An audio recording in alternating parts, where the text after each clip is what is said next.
Yo, welcome to Miracle Mindset for Men, episode 4.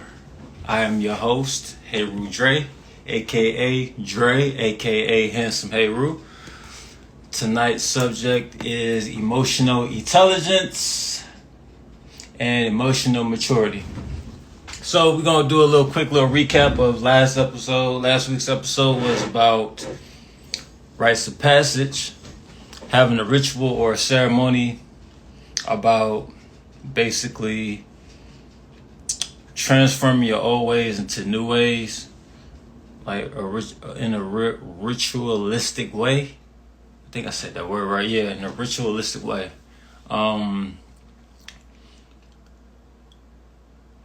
So today's episode is about emotional maturity and emotional intelligence, what they mean and how to use them, how they're the same and how they're different. But for the most part, through my research and reading, they seem to be the same. So let's get right to it. So I like to start off with everything with a definition.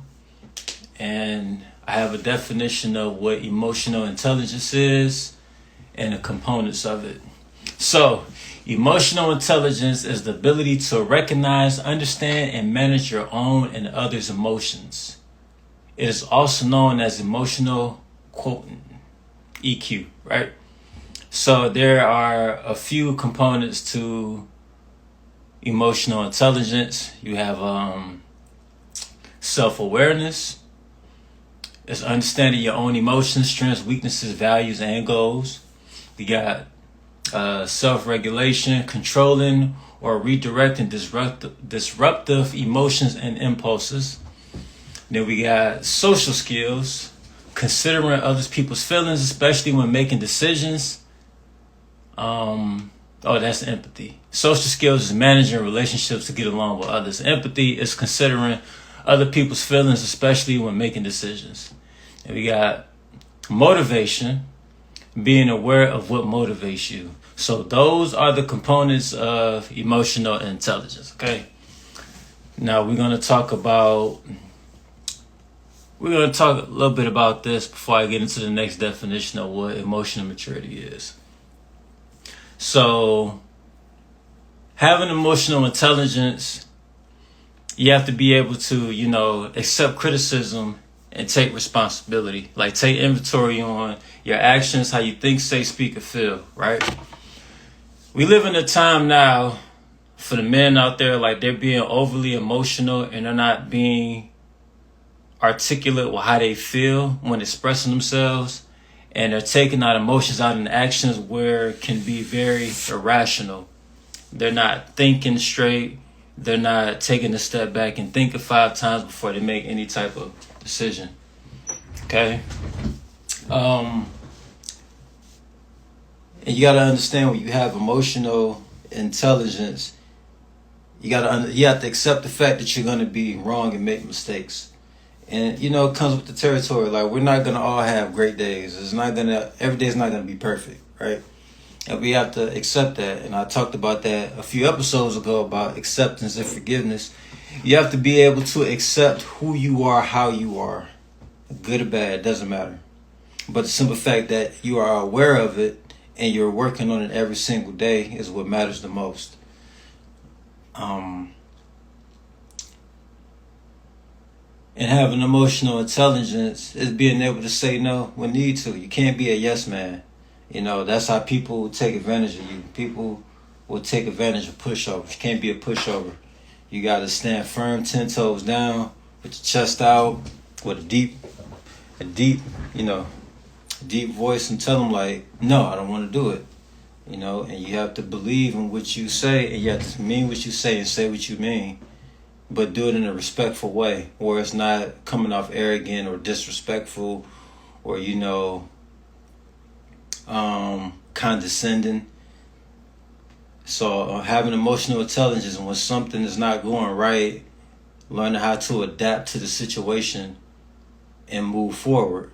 Like everything that we go through in life is going to be an experience, whether it's people, whether it's bills, job, work related, or learning a new skill, technique, whatever the case may be, we're going to have obstacles. And that's when your character gets tested the most. It's really when dealing with people, I would say.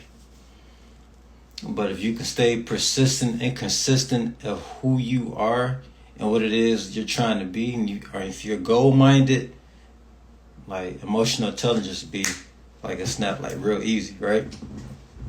So that was kind of like the benefits, or really the components of having emotional intelligence.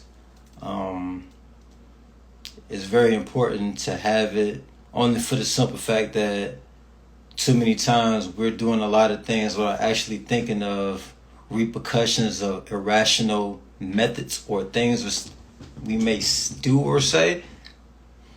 Like, example, if somebody cusses at you, or you're not doing something right, or you make somebody mad, let's use that. You make somebody mad and they're cussing at you, and you don't like how they're speaking to you. So you have one of the few options. You can either cuss back at them, you can put your hands on them, or you can talk to them like, hey, I understand that you're upset, but don't talk to me like that. I'm not a child, and don't disrespect me. If I'm not disrespecting you, don't disrespect me.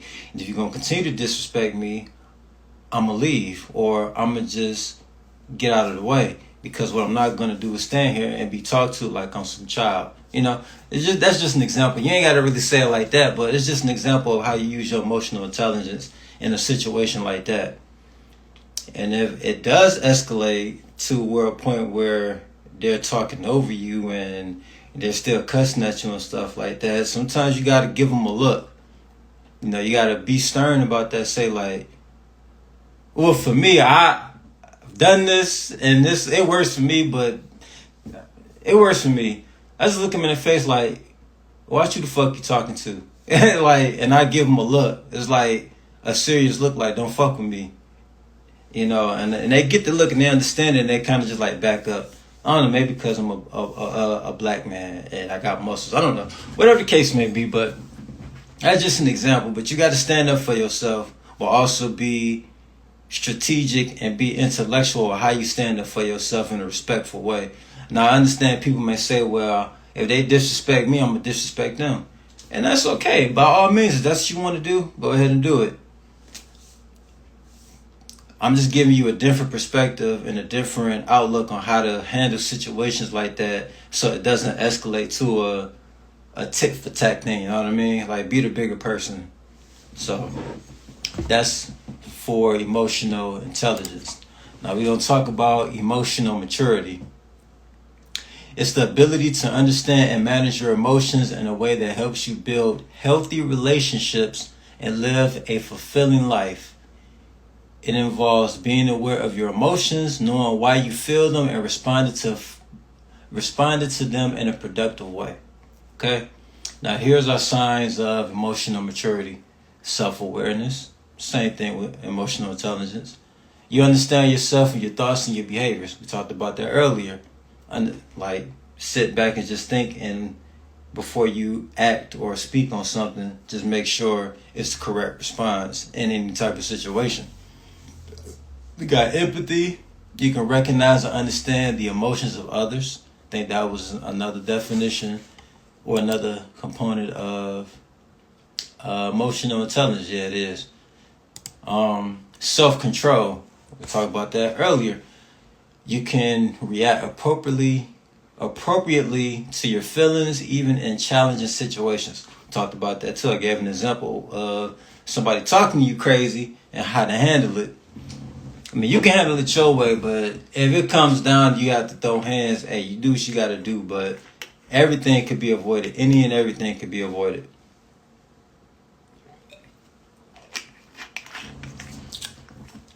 All right. The next one is a very good one. Accountability. You take responsibility for your actions and mistakes and trying to find ways to improve. I hear a lot about accountability and how that's people's or certain people's kryptonite, if you will, or their weaknesses. And, I think you not being accountable for yourself is definitely a sign of narcissism. And that's just in my opinion. Because if you just so wrapped up in yourself to where you feel like what you doing and what you're saying is so right and nobody can't tell you nothing, that sounds like a narcissist to me. The next one is self-compassion. You accept your feelings without judgment and you seek help when needed. Now, this is the part where the ego and the pride comes in, because a lot of times people have their ego or their pride is so big that they don't want to accept themselves or they don't want to accept help from other people. And it can kind of hinder you in a way. Like we live in a world where you will never be able to do things on your own. It's damn near impossible. There's nothing in this world you can do on your own. You're gonna always need some help, no matter what it is in life.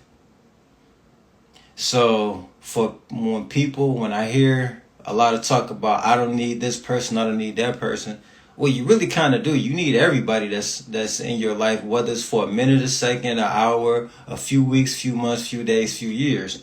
You're going to need somebody at some point in your life. You're going to need some help. Now, who you get the help from, that's on you. But God will put people in your life to help you. And sometimes the help that you're getting is not the help that you're expecting. So just always be mindful of that. And then active listening. You give others your undivided attention and respect their feelings.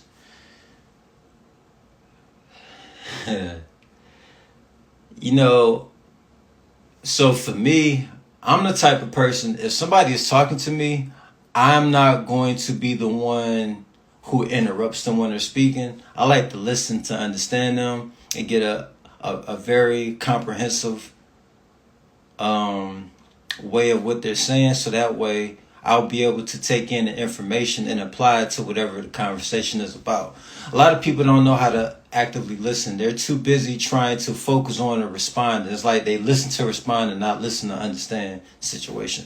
And that really comes with a lot of people. A lot of people have done that. I've been in a situation where people will talk to me, they'll listen to me, and then when I say something, whether they disagree with or something they didn't like or whatever the case may be, they'll interrupt me. And I know people like that from experience personally, and it really annoys me. Like, just let me speak, because I don't interrupt you when I speak, so don't interrupt me when I'm speaking. Like, it's a respect thing, like show the same respect you want me to give you. So that's very important about the emotional maturity. You have to be able to actively listen. You have to listen to what people are saying. You have to understand what people are saying. You have to comprehend what people are saying. Because if you can't do that, it's like you're talking to a brick wall. So I think that's like a very key component when it comes to signs of emotional maturity. So I went over emotional intelligence and I went over emotional maturity. So they got similarities. And there's only like a couple of things that is different. Like the actively listening is not one of the components of emotional intelligence, but it's a component for emotional maturity, right? And in the society that we live in today, a lot of people are not using either one, because I think a lot of people don't understand them, or they lack the understanding of using them. So I think that it's my job to help people understand what these things mean and how to better yourself and better your character when it comes to dealing with other people, with dealing with life situations. And a lot of things that I speak of is not all opinion based. It comes from observation, experience, and research. Okay?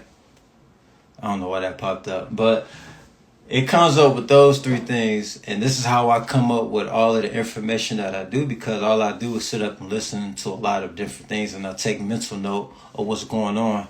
So I think it's very imperative that you can listen, but the comprehension and the understanding is very key when it comes to having emotional maturity.